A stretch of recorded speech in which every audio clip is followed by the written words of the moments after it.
It's just like a gun. If they want to abuse it, they're going to abuse it. But I think a little bit of regulation, as long as it kind of, the criminals or I guess the super trolls, they'll always be ahead of the technology. But as long as, some of the older, and I hate to be ageist, but let's face it, a lot of the people that are in power, they don't understand hardly any of this. Right. So the younger trolls, they'll always be ahead of the technology. I think as long as regulation just kind of follows it a little bit, we'll be fine, I think, down the road here. And unfortunately, in this country, in the United States, there is no formal statutes for internet trolling. It's just starting to, when I talk about the country as a whole, judicially, is cyberbullying is just starting to be recognized. But even like with fucking cyber stalking, and for the listeners in this country and in most industrialized nations, in order for cyber stalking to be considered real cyber stalking, it is cyber harassment or trolling or adult bullying that includes direct or indirect threats to physical harm.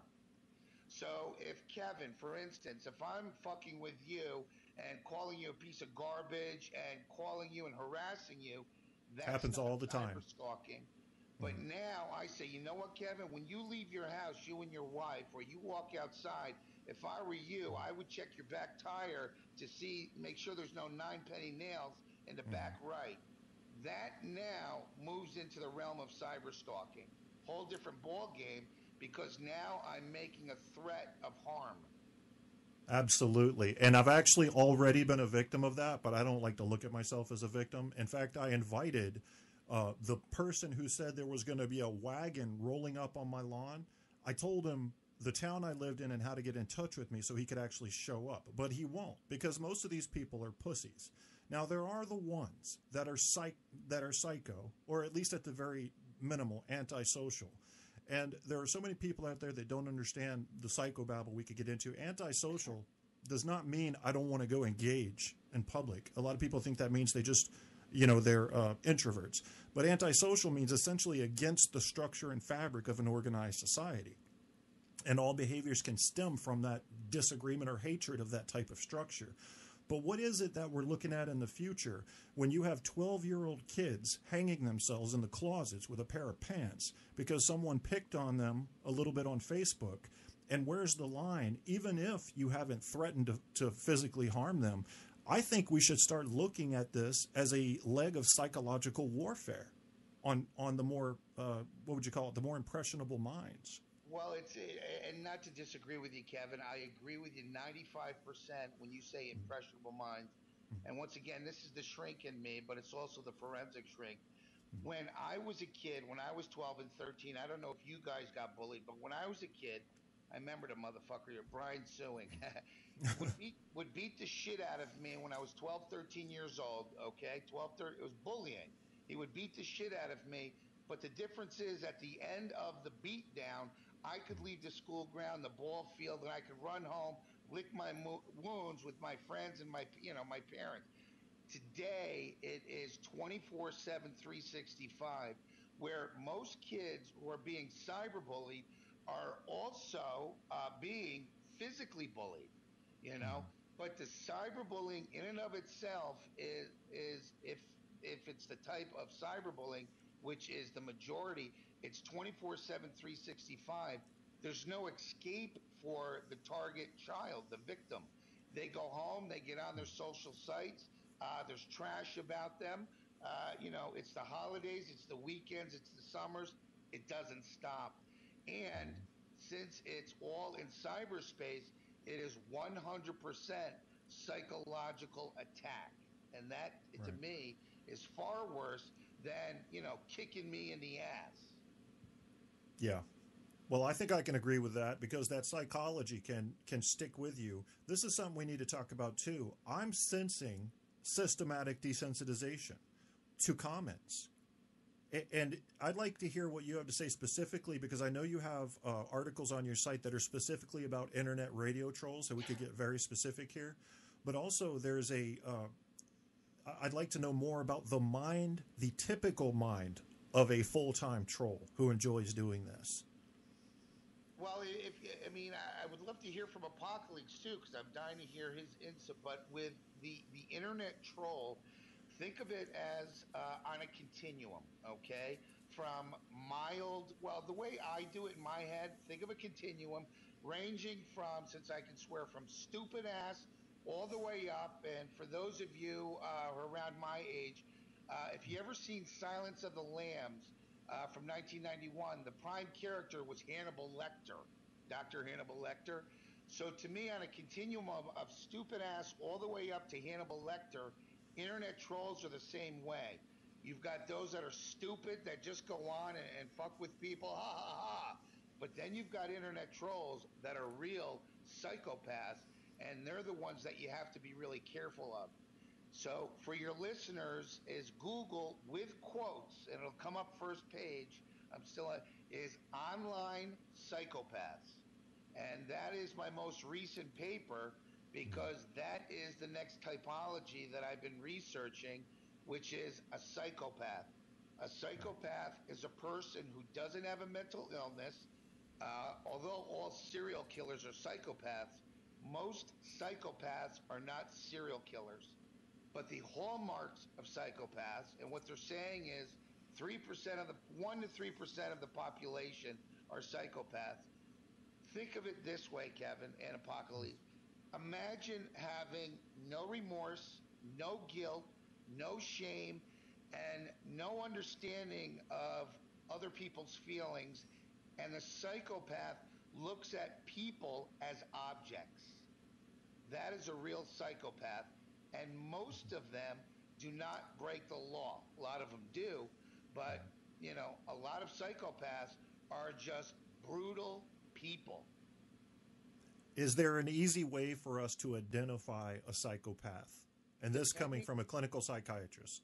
Well, that I wish I could say. I mean, you can, as I said, on a continuum, if the really good ones, which I call doctus I predapath, it's Latin, and you'll see it in the paper, they are so good at being charming, at being affable, at being great people. They're great in the community.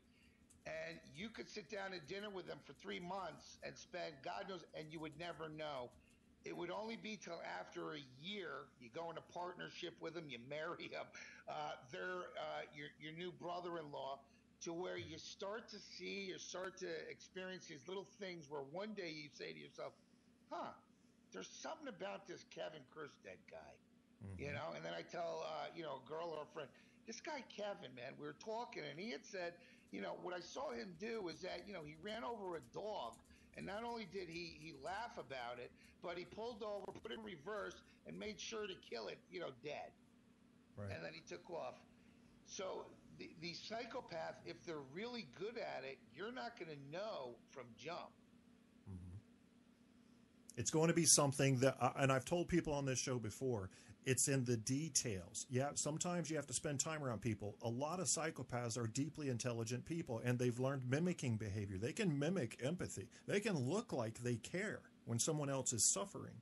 But inside, they know they're acting because they don't feel anything for that person or that animal that's suffering. And would you agree also, Doctor, that people occasionally will do things like that? The person who goes out of his way to hit an animal on the road, for example, is not a psychopath? Exactly. It's another great point that you bring up. So if you when you do the online psychopath, there's going to be an image. And if you also check in images, it should already be there. I list the 12 characteristics of a psychopath. And it's in a nice big image, so you don't have to read all my crap if you don't want. But exactly is that of the 12 descriptors or indicators of a psychopath, all of us have experienced 1, 2, maybe 3 of them as we walk through life. The psychopath, though, it has clusters of them. There's 12 of them. So a psychopath not only will have 7 of the 12, but they do it over and over and over again. So you're right. When I was a kid, when I was 16, just got my license, I remember running over a rabbit, and I broke its back, I'm a big animal lover. I broke its back. I got out of the car. I felt like shit. So instead of leaving, I got a big rock and killed it. Now, was that psychopathic? No. I was putting out of its misery, but nonetheless, I ended that living organism's life. So the point is that you're right. Every criteria, characteristic of the psychopath, we all have them in us. The difference is we don't cluster, to where if you have like an enemy that you hate his guts and he gets hurt or he loses something and you feel good about it, well, that's normal. But if you're a God-fearing Christian or philosophically advanced, you're not supposed to really feel that now, aren't you? But reality is we always feel that, and that is natural because, and whether you believe in divine entity or if you believe evolution, doesn't matter to me, is that we are animals. Now, we are the apex animals, but we're animals nonetheless, and we will rip your guts out if we're pushed. That's absolutely. And do you know how many times on this show, and I've thought about it for years before I came up with this number, and this number is almost arbitrary, but it should make the point that I'm trying to make, which is I say that humans are 98% animal, 2% civilized being. Because if you ever want to test if we're animals, all you got to do is walk up to a mother pushing a stroller and smack a baby. Now, no, I've never done that and I never would. But she's not going to call 911 and wait for the justice to do its work. She's coming after you. That's the animal reacting. Now, that's a reactionary psychological, impulse. And it's been, I'm a huge fan of evolutionary psychology, Doc. I don't know if you're a big fan of that. I know it's not a popular branch, but I believe so many of the answers about our behavior can come from the past, whereas behavioralism is more of the math of psychology. And I'm a huge B.F. Skinner fan, and I'm glad it's here. I like it for diagnoses.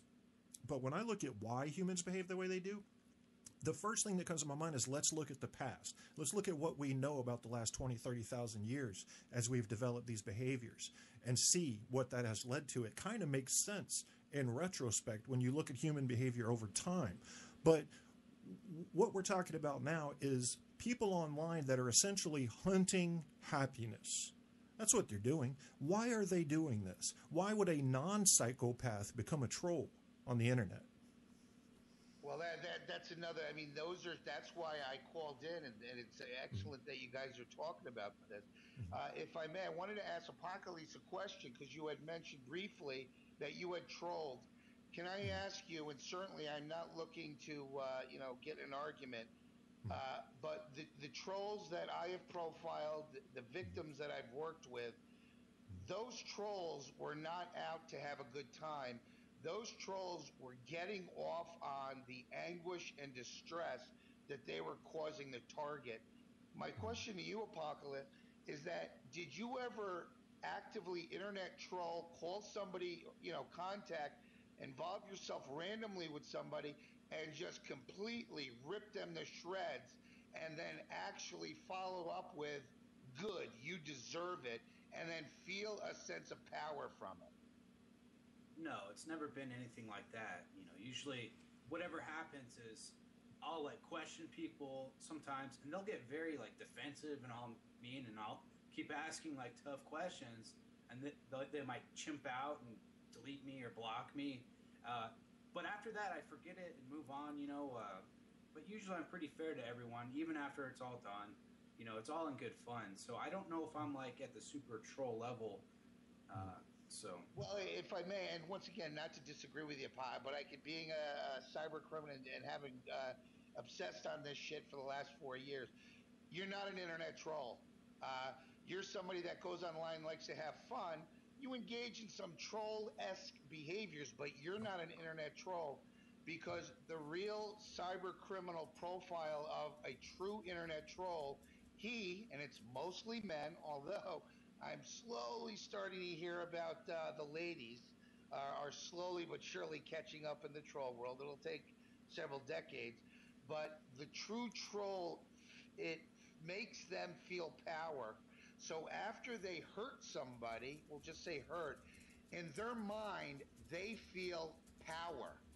they feel better than they did before they did it, and that's what fuels. So when